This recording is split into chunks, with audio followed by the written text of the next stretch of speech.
Guys, announcement! Hindi daw papasok si ma'am. Yes! Wala kaming gagawin! True! Oh, huwag muna kayo magsaya. May iniwan siya activities. Hala! Magsulat daw tayo ng essay sa yellow pad, back and forth. Essay na naman! Tapos di naman babasahin ni ma'am. Te, yung research natin. Asa na yung bag mo dun? Tigilan mo muna ako, be. Absent nga si ma'am, di ba? Mag-absent ka na din, te, kung tamad ka mag-aral. Ang laki ng ano niya, pre, oh. Oo nga, pre. Kita niyo ba yan? Aba, ano yung pinapanood nyo, ha? Wala to. Ba't ka ba nakikialam? Loko kayo, ha? Magsusumbong ako kay ma'am. Eh, di magsumbong ka. Pwede na naman. Be, tara, uwi na tayo. Wala naman si ma'am, eh. Tara, di naman nila mapapansin yan. Hoy, saan kayo pupunta? Cleaners kayo, di ba? Lo, dyan lang kami sa kantin, eh. Oo, sa kantin lang kami. Be, di ako bingi. Dito lang kayo. Maglilinis pa kayo. Babe, TikTok tayo. Sige, babe. Uy, sana all. Ang hirap naman ng step. Eh di kayo na masaya. Magbe-break din kayo. Dito pa kayo naglandian, ha? Humanda kayo kay ma'am. Wow! Anak, di ako makapaniwalang may pinapatayo na tayong bahay. Nay, deserve natin to. Ang tagal niyo din to pinaghirapan. Ma'am, saan ko po ilalagay itong mga semento? Doon na lang sa gilid, kuya. Sige po, ma'am. Excited na ako matapos tong bahay natin, anak. Saan dito? Hoy, huwag ka pupunta dyan! Grabe nangyari sa kanya. Naman siya. Ba't ang daming tao? Engineer, anong meron? Ma'am, yung isa sa mga trabahador namin, na kuryente tapos natabunan ng semento. Ayun, namatay. Ha? Paano nangyari yun? May nag-utos ata sa kanya na ilagay yung semento sa gilid. Madami live wire dun eh. Ay. Ang problema, ma'am, kung tatanggalin pa namin yung katawan niya sa ilalim ng semento, baka hindi agad matapos tong bahay niyo. Hindi pwedeng hindi matapos agad tong bahay na to. Di bale, babayaran ko na lang yung pamilya nung namatay. Nay, sigurado ka ba? Sige po, ma'am. Sige na, ituloy nyo na yan. Congrats po, ma'am. Natapos din yung bahay nyo. Ang ganda, di ba? Wow, ang ganda. Maraming salamat, engineer. Una na po ako, ma'am. Anak, tara, pasok na tayo. Wow, ang ganda ng loob. Nay, hindi talaga ako mapakali na may bangkay dito sa ilalim ng bahay natin. Huwag kang okay, anak. Kasalanan niya naman kung bakit siya namatay eh. Ay, matutulog na lang ako sa bago kong bahay. Wow, ang ganda ng kwarto ko. Ano yun? Kasalanan mo kung bakit ako namatay. Nay! Tagal na natin di nagkita, bes. Oo nga eh, pero syempre, best friend pa din tayo. Basta, walang iwanan, ha? Oo naman, walang iwanan. Hanggang sa kabilang buhay pa yan. Lusya, bata pa tayo. Matagal pa yan. Manood na nga tayo. Sige, kunin ko lang ang mga chichirya natin. Mare! Oh, Mars, ang ginagawa mo dito? Nandiyan ba si Scarlett? Bakit, Mars? Si Jessica kasi, yung best friend niya, nasagasaan daw kagabi. Ha? Kasama pala ni Scarlett kanina si Cheska. Oo nga. Manonood nga kami ngayon ng movie sa kwarto eh. Scarlett, maniwala ka. Nakalamay na siya ngayon. Di magandang biro yan, tita, ha? Sige na, pasok na ako. O eto, picture ng lamay niya. Ayaw niyo pa maniwala, ha? Jessica? Saan nagpunta yun? Matawag? Scarlett, for sure alam mo na yung nangyari kay Jessica. Pupunta ka ba sa lamay niya ngayon? Ano pong sabi niyo, tita? Scarlett! Scarlett, lumabas ka dyan! Hi, Scarlett. Ma'am, excuse po. Sumasakit po yung puson ko. Ang arte mo naman. Konting sakit lang. Excuse agad. Kapag di maganda, wag na mag-inarte. Kala mo naman ang ganda ni ma'am. Hello po, ma'am. Sorry po, absent ako kahapon. Nagkalagnat po kasi ako eh. Ganun ba? Sige, excuse na lang kita. Sige po, ma'am. Thank you po. Ma'am, excuse po. Nilagnat po kasi ako kahapon kaya di po ako nakapasok. Naku, tigilan mo ako ha. Walang isang araw na lagnat. Ang sabihin mo, tamad kang pumasok. Ikaw nga, palagi ka nga di pumapasok eh. Anong sabi mo? Totoo naman ma'am, may favoritism ka. Susumbong kita sa principal. Maniniwala ba ang principal sa'yo? Wala ka namang ebidensya. Anak, mag-exam tayo mamaya ha. Dapat mas mataas grades mo kay Scarlett. Oo naman, Nay. Mas magaling naman ako sa kanya. Anak ni ma'am si Samantha. Eto yung mga sagot mamaya sa exam. I-perfect mo yan. Sige na, Nay. Baka may makakita pa sa atin. Humanda kayong dalawa sa principal. Tapos na yung maliligayang araw niyo. Anak, sana maharap na natin yung nawawala mong kakambal. May kakambal ako, Nay. Oo, anak. Pasensya ka na kung di ko agad nasabi sa'yo. Okay lang yun, Nay. Salamat, anak. Nay, pupunta pala dito yung jowa ko. Talaga? Sige, maghahanda ako. Few moments later.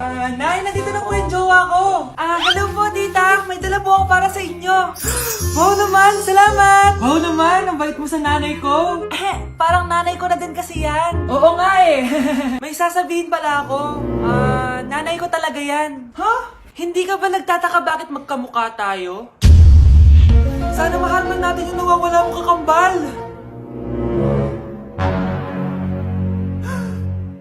Ako, ang nawawala mong kakambal. Anak, ikaw ba yan?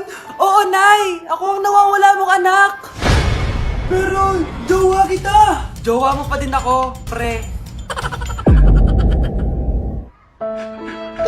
Palagi kang mag-iingat ha. Sige po, tita. Masyado ka nagpapaniwala sa fake news, Mare. Nay, tignan niyo po yung drawing ko, oh. Ang ganda, anak. Di mo pa naman nakita eh. Nay, punta po kayo sa school bukas. Kakanta po ako sa stage. Sige, anak. Pupunta ako pag may free time ako. Talaga, Nay? Yay! Uy, Mare, kakanta anak mo ngayon. Hindi ka pa pupunta? Hindi na siguro, Mare. Marami pa akong gagawin. Hinihintay ka nun. Pagbigyan mo na. Minsan lang. Naku, Mare. Sagabal lang yun sa trabaho ko. Sige na. Marami pa akong gagawin, no? Nasaan ka na ba, Nay? Malapit na akong tawagin.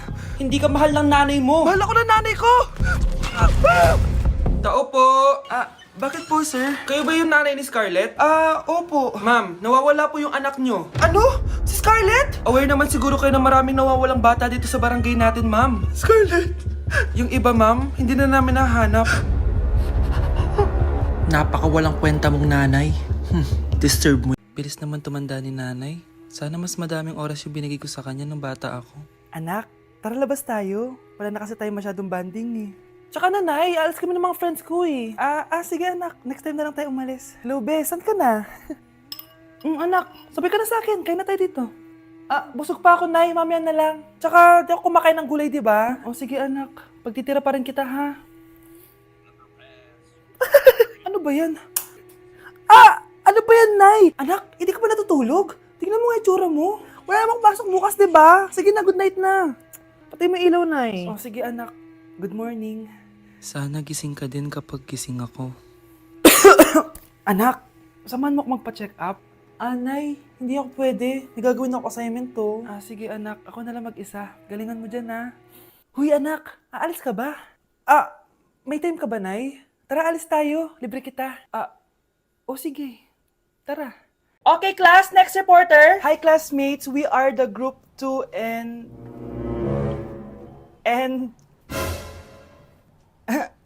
Scarlett, may nakakatawa ba? Our topic for today is... Isa pang tawa is zero na kita. Wait lang, ma'am. Saan pupunta yun? Nakakatawa yun, no? Ano, magpapatawa ka pa? Nagre-report ako, di ba? Gusto mo bang maging kwento, be? Joke lang yun, eh. Ang saya lang ginagawa natin, di ba? Subukan mo na magpatawa ulit. Hindi mo magugustuhan yung gagawin ko sa'yo. For our last question, ano ang full name ko? Wala naman yun sa lesson Siyempre, dapat alam niyo yung pangalan ko. Dami namang alam nito. Di ko maalala full name niya. Perfect na sana ako eh.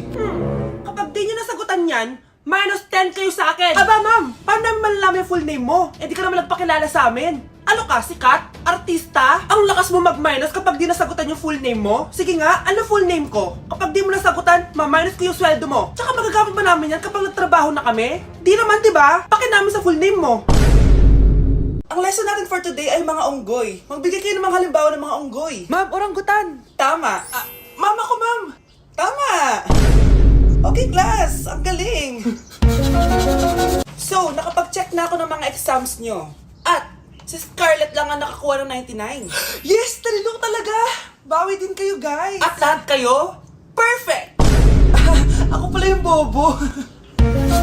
Class, so mag-vote tayo for Muse. So, sino ang ino-nominate nyo? Ma'am, I nominate Scarlett for Muse. Uy, guys, ano ba? Parang yung tanga dyan. Class, seryoso to ha. Huwag mo gawin joke. Tapos pinuntahan niya ako. Scarlett! Total, maingay ka naman. Gusto mo bang magturo dito sa harap? Sige po, ma'am. Ang tapang niya. Sige, Scarlett. Pwede ka na magturo. Ako na yung bagong teacher ngayon, di ba? Class dismissed. Lahat kayo exempted sa exam. At class 10 direct to the card. Vote Scarlett for president! Gusto niyo yun? Yes, gusto natin yun. Bilis bilisan nyo, pakatagal nyo. Ma'am, we are the group 1 and... Okay, so, ano yung research topic nyo? Ang research topic po namin ay kung bakit the best vlogger po si Mami Oni. Nice topic. So, bakit nga ba the best vlogger si Mami Oni? Kasi ma'am, tahimik lang siya sa umpisa kahit di mo siya pilitin. Okay, what about the others? Ma'am, malasing mo lang siya, agad siyang sasama. Kahit di mo siya akitin, ma'am. Meron ka bang lemon, ma'am? Lemon? Bakit? Kasi gusto niya tequila. Yun naman pala. Pagkatapos niya mag-shot, sipsipin mo yung dila niya. At huwag mo siyang susubukan dahil buo ka niyang isusubo. Ito na ata yung pinaka-the best na research. At dahil dyan, tigisa kayo ng iPhone 14. Sige, sige, sige, lika-lika dito. Good morning, class! Na-like ng kifi ko! Na-like ng deck ko. Aba! Grabe na tong mga to! Ganyan na ba yung mga natututunan nyo ngayon? Sabi ko na nga ba eh, walang magandang dulot yung TikTok na yan. Uso kasi to, ma'am. May bago na nga eh. Hay naku, Samantha, tigilan mo ako. Ano namang bago yan? Eto po, ma'am, tuturuan ko kayo. Anong pinang-like mo, Samantha? Yung esophagus ko po, ma'am. Esophagus? Grabe yung talent nyo, ah. Ikaw naman, ma'am. Try mo din. Sige. Ma'am, mali po kayo. Ma'am, sumobra po kayo. Hindi na po esophagus yan. Bitukan na po yan. Guys, maganda kayo. Magbe-beach tayo next week. Magpapaganda na ako. Ready na ako sumisid. Oh, may ambagan to, ah. Lo, magbe-beach? Baka oras na to para mag-break muna ako sa kakaaral. Teka, wala ka ba mag-beach? Bakit parang mukhang ililibing ka na? Wow, nahiya ako sa'yo, te. Magbe-beach ka nga. Uod ka naman ng high school. Che! Pangit! Sinabihan niya akong pangit. Ayusin mo nga sarili mo, anak. Aral ka ng aral. Mas mukha ka ng nanay kaysa sa akin. Hindi pwede to. Kailangan kong maging fresh bago kami mag-beach. 3 days later. Oh, aalis na tayo. Asan na ba si Scarlett? Ano ba yan? Pa-importante kasi. Wait guys, andito na ako. Scarlett? Ikaw yan? Ano nangyari sa'yo, be? Nagparitoke ka, no? Retoke? No. Sabi ng nanay ko, masama kasi yung araw sa balat natin. Kaya sinaya niya tong Garnier Vitamin C Serum. Anak, gamitin mo tong Garnier Vitamin C Serum. It can fade dark spots in just 3 days. For the mabilis ang glow up ka dyan, anak. Oh, sino pang hindi nag-aambag dyan? Si Samantha hindi pa nagbabayad. Ha? Wow! Piliin mo ang Pilipinas? Gusto to na yung piliin mo ang Pilipinas? Proud Filipina kasi ako. Di ba sabi mo kanina sa akin, ayaw mo na tumira dito sa Pilipinas kasi sobrang init. Tapos sabi mo sa akin, kapag nakagraduate ka, sa abroad ka na titira. Basta, gagawin ko pa din. Sige, post mo. Ako unang mambabash sa'yo. Napaka-supportive naman ni nanay. Ano yan?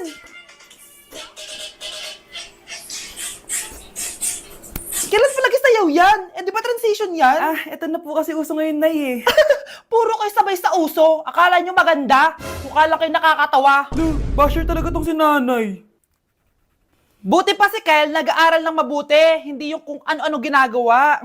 Yun pala yun. Patingin nga, anak. Sanananan. Tatak. Ano to, anak? Lyrics po ng Asoka, Nay. Puro kayo Asoka. Sanananan.